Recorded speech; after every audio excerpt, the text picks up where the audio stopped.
a gente chega aqui ao que é um ponto talvez central para nós aqui agora de manhã.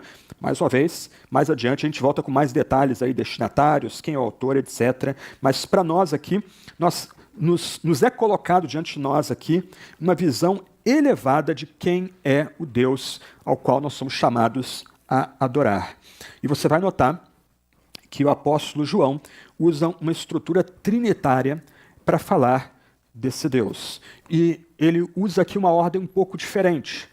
Nós somos batizados em nome do Pai, do Filho e do Espírito, nós somos abençoados em nome de Jesus, do Deus o Pai e do Espírito Santo. Aqui o apóstolo coloca um outro tipo de ordem, a gente já vê o porquê, o que está na mente de João quando ele coloca essa ordem. Ele fala de Deus o Pai, Espírito Santo e Jesus. Um ponto importante para nós aqui, ao brincarmos com essa ordem dos nomes das pessoas divinas, é que não há uma hierarquia final entre as três pessoas. Nesse sentido, a gente tem que tomar muito cuidado em atribuir números às pessoas divinas, posto que há plena igualdade entre o Pai, o Filho e o Espírito. O Pai, o Filho e o Espírito são o único Deus eterno, soberano, o único Deus digno de ser adorado. O nome do nosso Deus é Pai, Filho e Espírito. Então, o nosso apóstolo começa, depois de se apresentar e dar uma bênção àquela igreja, ele começa a falar de quem é Deus. E ele começa a se dirigir aqui ao Deus o Pai, ao usar uma forma distinta daquele que é revelado também como Yahvé.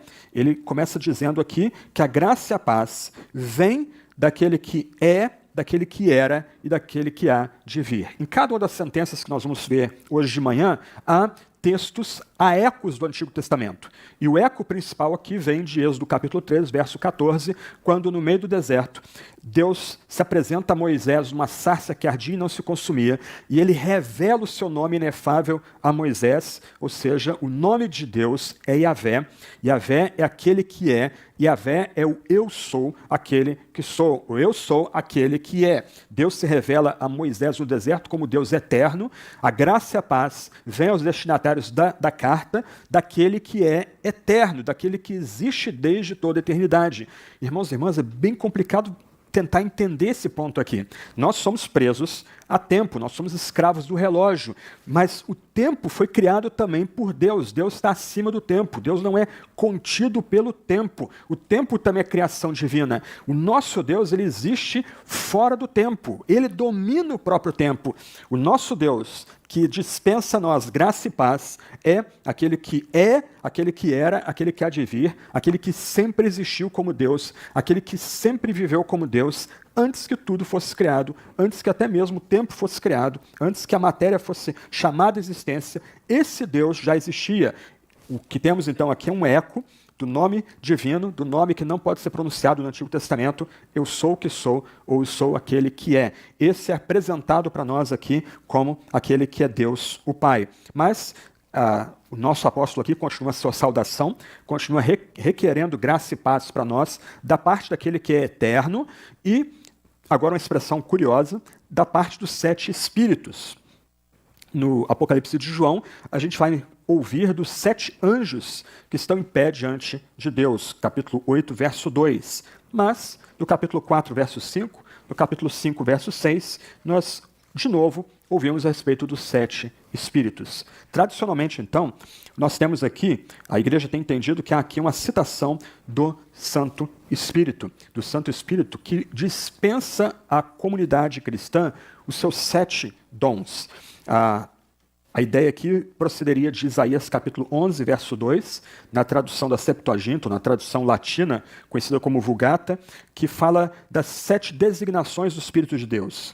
Ou seja, o Espírito de Deus é o Espírito de sabedoria e entendimento, o Espírito de conselho e poder, o Espírito de conhecimento e de piedade, o Espírito de temor de Yahvé.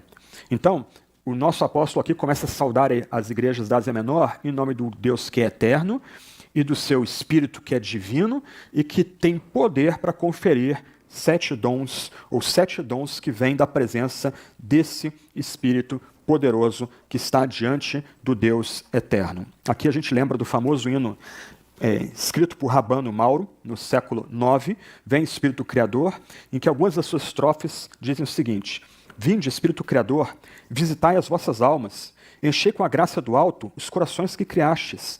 sois chamados Consolador, Altíssimo dom de Deus, fonte viva, fogo, caridade e unção espiritual. Vós que 7 dons tendes, fazei-nos conhecer o Pai e revelai-nos o Filho, para acreditar sempre em vós, Espírito que de ambos procedeis. Então nós já temos aqui uma menção a Deus eterno e aos 7 Espíritos que procedem ou estão diante do trono. E essa expressão aqui, diante do seu trono, mais adiante, diante do trono, mais e depois, ou só o trono, é uma expressão que aparece repetidamente em Apocalipse, Apocalipse 4, verso 5, 6, verso 10, Apocalipse 7, verso 9, e que refere-se ao centro da unidade da Trindade. Retratam a presença gloriosa de Deus assentado no trono, do qual ele domina todo o templo celestial e toda a criação. Então, o texto, ao mesmo tempo que fala do Deus eterno, dos 7 Espíritos que procedem da parte de Deus, mais adiante de Jesus Cristo, o mesmo texto que fala das 3 pessoas benditas separadamente, também as liga por meio da menção do trono. O Deus eterno, os 7 Espíritos, Jesus Cristo, eles gravitam em torno desse trono.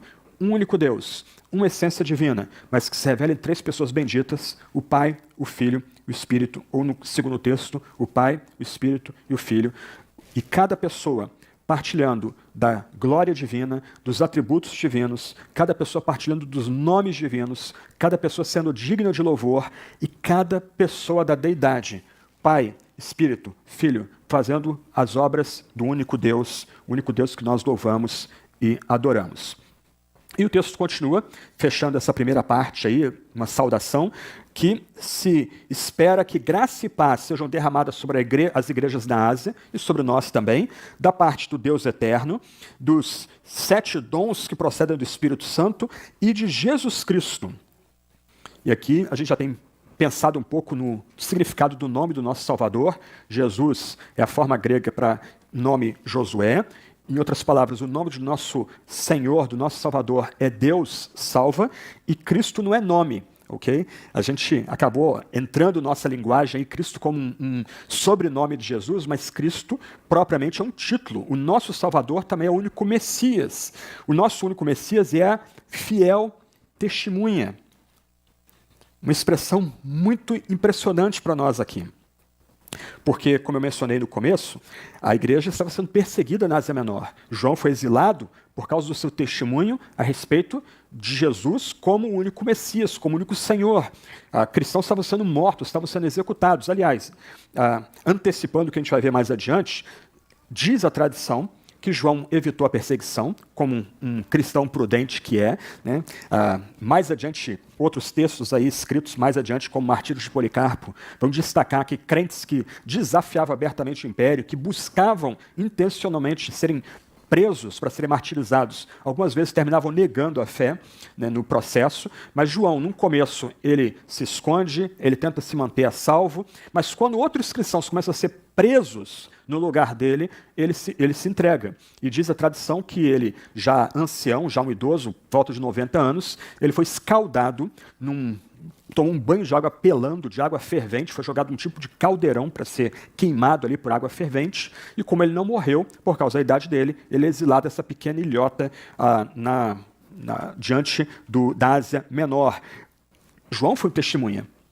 Outros cristãos estavam sendo perseguidos e mortos, inclusive da casa imperial, eles foram fiéis testemunhas. Só que eles são fiéis testemunhas de Jesus Cristo, que é a fiel testemunha. O artigo aqui é importante e destaca a singularidade do nosso Messias, Jesus. Jesus é a fiel testemunha. Ele é aquele que abriu o caminho para nós podermos perseverar no testemunho, no martírio, e esse é o significado da palavra aqui no original, no martírio de Jesus Cristo. E esse é um ponto importante aqui. A palavra original, que é empregada aqui, martírio, significa que aqueles que são chamados por Jesus como Messias devem estar prontos a morrer por esse Jesus que é Messias, que se entregou por nós como a fiel testemunha. Mais adiante, aí no capítulo 2, um outro personagem, que a gente não tem aí detalhes sobre ele vai ser chamado também de testemunha fiel. Numa dessas uma das cartas seguintes aí, me parece que é a carta de Esmirna, né? Então, um ponto importante aqui é que nós também somos chamados a sermos testemunhas fiéis. E podemos ser testemunhas fiéis porque Jesus é a testemunha fiel. Ele se manteve fiel até a morte. Então, nós somos confortados aqui quando somos perseguidos, quando somos pressionados por causa da nossa crença, sabendo que Jesus, ele também foi um fiel mártir, ele foi mártir até o fim, ele não abriu mão do seu chamado de ser aquele que se entregou pelos nossos pecados.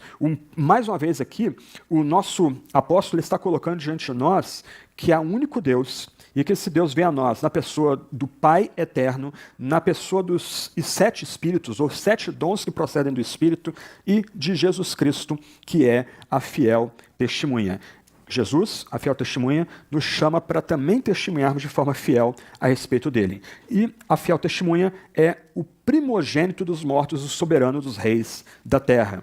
Aqui nós temos mais um eco do Antigo Testamento, no caso, Salmo 89, verso 27, em que Deus aponta o rei Davi como o meu primogênito e o mais elevado entre os reis da terra. Se Deus apontou Davi como seu primogênito e o mais elevado dos reis da terra, por dedução, isso se aplica também ao filho de Davi, logo ao próprio Jesus. Então Jesus aqui é chamado de o primogênito dos mortos e o soberano dos reis da terra. Primogênito dos mortos lembra que Jesus é o primeiro que ressuscitou.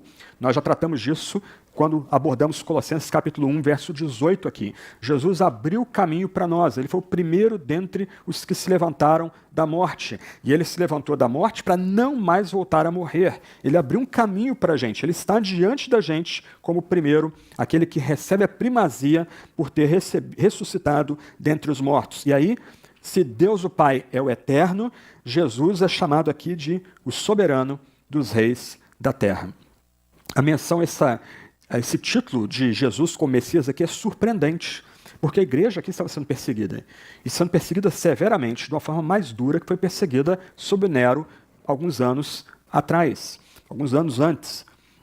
Ao mesmo tempo que o imperador exigia culto assim e perseguia a igreja, porque a igreja queria ser leal ao império, mas não dar culto ao imperador, podia-se criar a ideia de que Deus perdeu o controle da criação, Deus não era mais soberano, Deus podia ser eterno, mas ele não se imiscuía mais nas relações humanas. Mas o que é dito aqui é que Jesus Cristo, que como fiel testemunha morreu pelos nossos pecados, mas também é o primogênito dos mortos, é o soberano dos reis da terra.